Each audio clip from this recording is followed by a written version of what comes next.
What to know about the poor are getting poorer and their sources of income are diminishing. This is me, Joe Sholowit from Voice Online, and I'll be telling you all about it. Poverty is becoming clearer in Thailand. More people are struggling to survive each day, and asking for help on street isn't something rare to see anymore. Around 11 p.m. on May 3rd, a 62-year-old woman sat in the middle of the street in Klong Toei district of Bangkok, Lao Market area, crying and asking the municipal officials to stop tearing down her street food shop. The place has been serving as a supermarket for low-income people living in the area. The street food vendors at Lao Market said they were forced to leave and were not informed in advance that their shops would be torn apart that night. This is the measure issued by the former National Council for Peace and Order, or NCPO, aimed to get rid of the street food vendors around the capital city. Despite the ongoing COVID-19 and economic crisis, people having no job, money, nor food to feed themselves, Bangkok municipality somehow keeps such measure going. Wattarapittong, former member of parliament from Democrat Party, commented that the street vendors have been following the city's rule all along.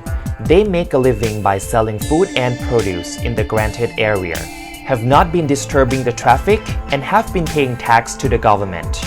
In such difficult time, instead of taking away their only way to make money, the government should have lifted this measure since the NCPO finished its term last year. So if you're poor, it is possibly harder for you to get help. The reason why I'm saying that is because more than a month ago, the 5,000 baht cash relief program was granted by the government. Only the eligible ones were able to get the money.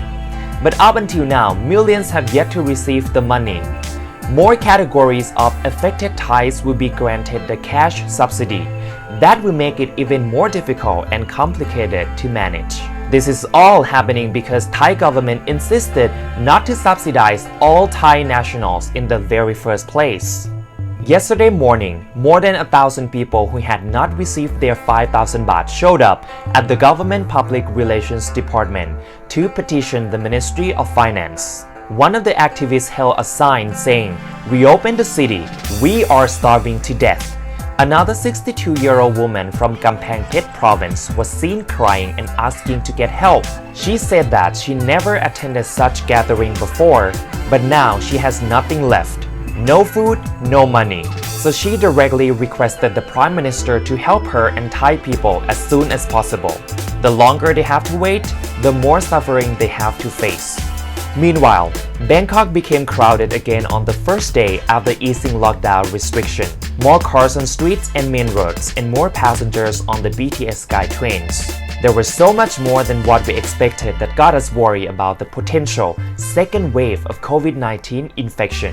The main reason for this chaos was the BTS somehow stopped working during rush hour due to technical problem on the very day that thousands of people were coming back to work. Netizens asked, quote, "Is this really gonna work?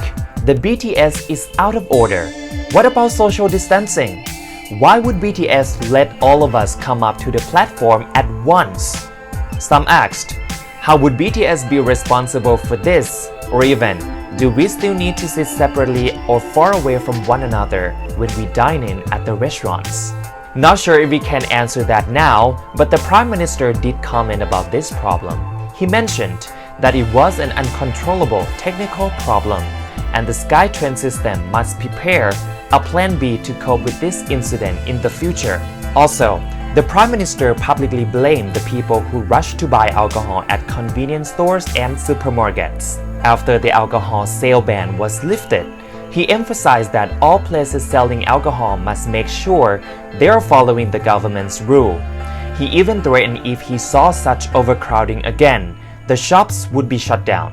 On May 4th, Thai Alcohol Beverage Business Association, or TABBA, announced that it was ready to cooperate with the government's measure to contain the spread of COVID-19. However, restricting alcohol sale or consumption is not the right approach to contain the virus. In doing so, it could give the opportunity for black markets and illegal alcohol production.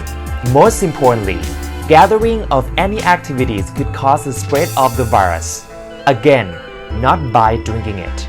This is What to Know by Voice Online. I'm Joe Shalawit reporting. Please click like, share, subscribe, and leave your comments below.